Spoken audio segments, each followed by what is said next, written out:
Hello, hello, hello. I have a very important question to ask you. Now, I want to give you a scenario. It is 5 a.m. and you have gotten, I don't know, let's say hour and a half, 2 hours of sleep. And you're thinking, I'm exhausted. I'm exhausted. What do? Do you power through? Or do you reschedule your morning or even you reschedule your day and go back to sleep? I'm 𝓮𝓿𝓮𝓻𝔂𝓽𝓱𝓲𝓷𝓰, and I am an executive coach for women on the brink of or in burnout. And I help women to realign to what I refer to as their energetic blueprint in order to restore their health, their energy, their clarity. So what do? You're running on an hour to 2 hours of sleep for whatever reason. I would love for you to share your thoughts in the comments. What would you do? What is your, and this is a very timely topic. The reason I wanted to do this is this actually happened to my husband this morning. I came into the living room, it was 5 a.m., and he'd gotten maybe an hour and a half of sleep. What does your company expect you to do? What do your peers expect you to do? Maybe even what does your spouse expect you to do? What does our culture expect? We live in a culture of powering through. And this is especially true for high-performing women, high-performing women leaders.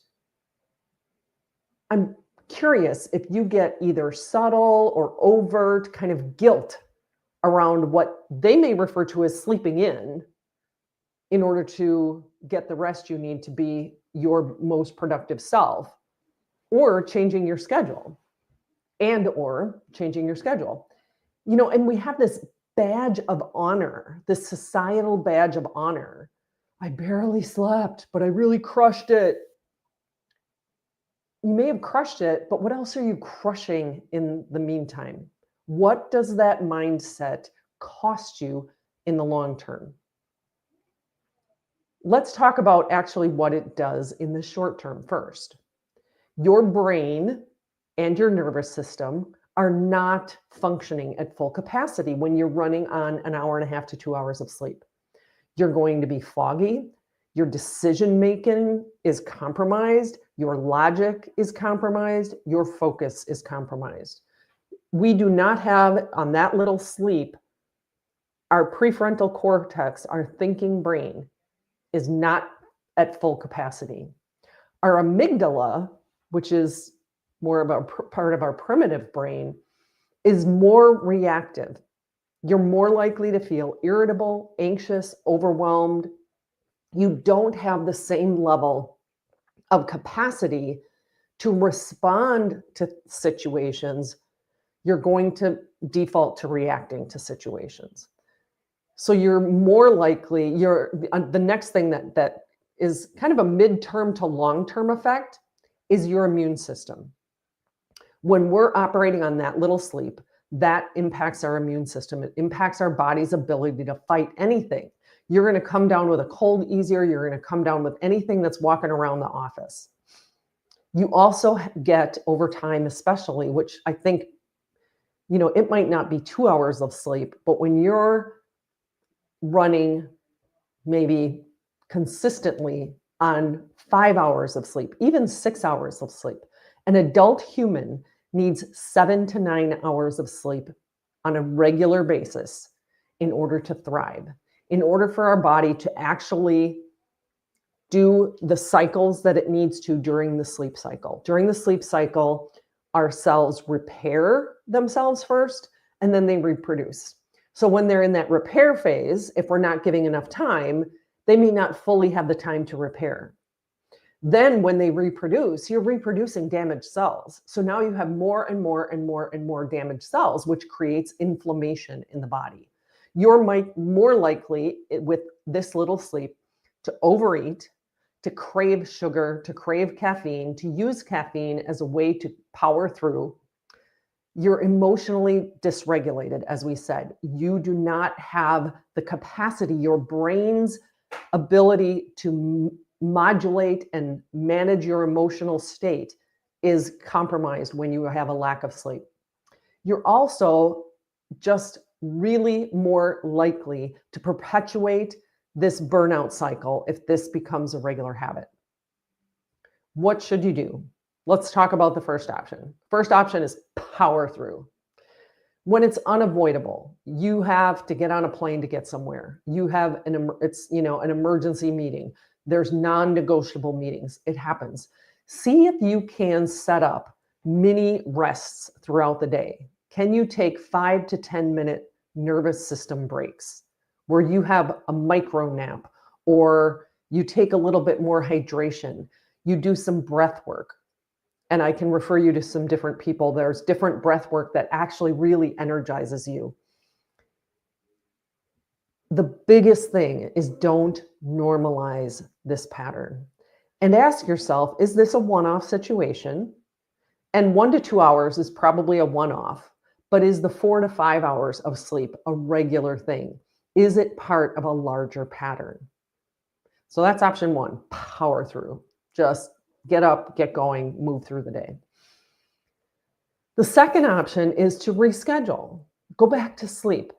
This is an act of such high ownership of your own power, your own well-being, and it is an energetic responsibility. This is a bold act of self-care. And with the long-term in mind, when you have a long-term vision for your own health, for your own well-being, for your own long-term health, this setting that calendar aside, seeing how you can reschedule things throughout the week is a radical act of self-care, because getting that sleep is so important. The world is not going to end if you push things a couple hours later, or if you push things to the next day. Now, this is much harder when you are constantly scheduled back to back to back to back to back to back every single day.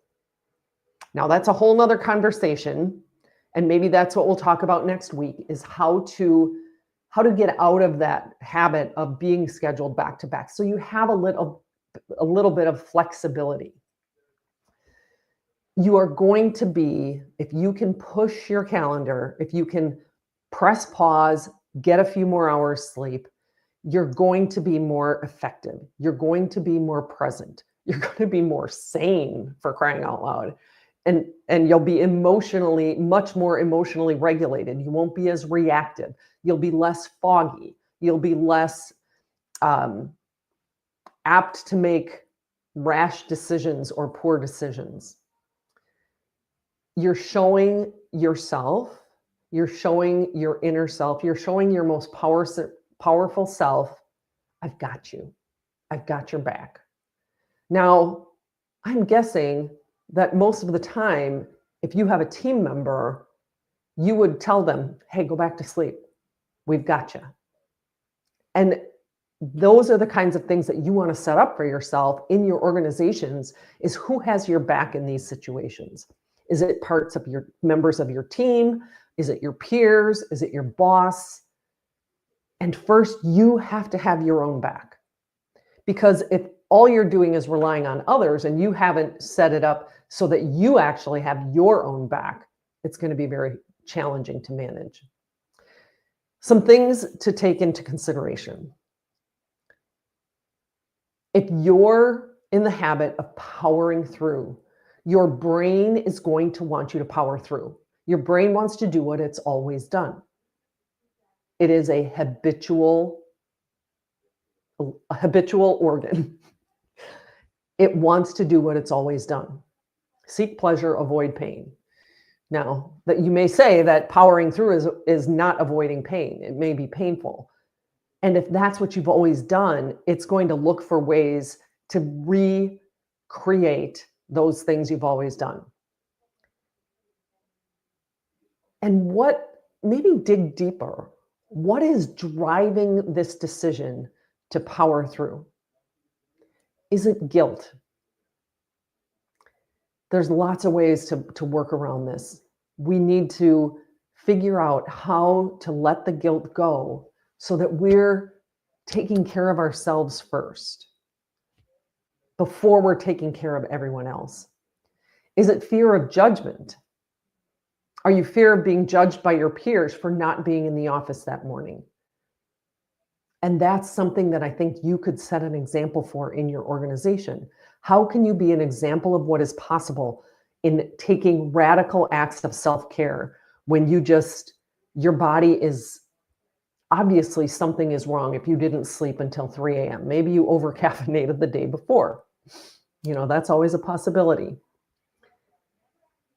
And we talked about the last one that I had here is the habit. Is this just a habit that you have of powering through? Your choice in this situation is your power. You can shift the habit. You can shift the dynamic. And it starts with that pause. That's one of the most important things that I teach my clients is to create that space, to create that pause, to create enough space for you to actually have a logical conversation with yourself, which is hard when you haven't had any sleep because our logic brain is probably offline because our stress is up to here. The question I want you to ask yourself is, what does my body and my mind most need right now? What does my body and my mind, not what does the organization need, not what does my team need, not what do my peers need, not what the boss needs, what does my body and my mind? Because when you power through, the next night isn't going to be the best night's sleep either. You're creating a rolling effect throughout the week.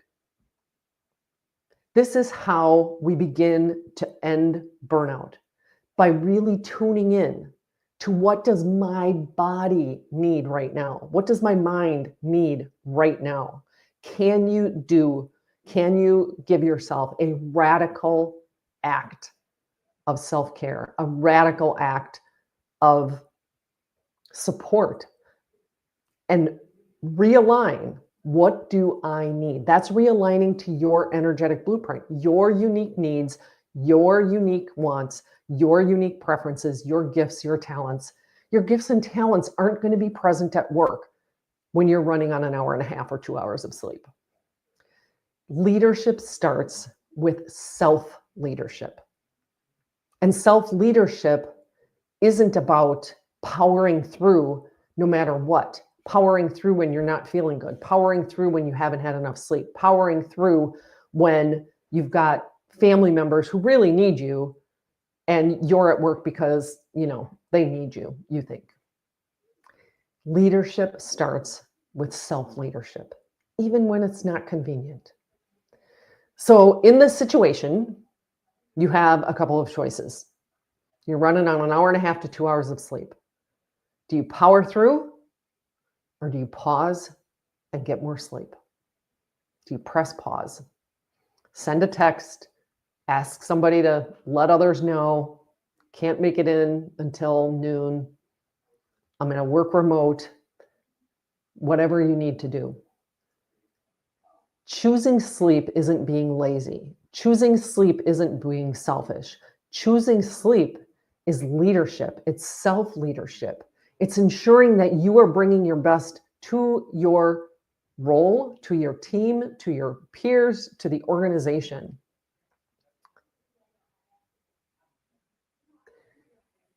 And I would love for you to comment in the comments after this replay, if you're watching the replay. What do you typically do? And I want you to be honest. And then what would you prefer? What do you want to do going forward?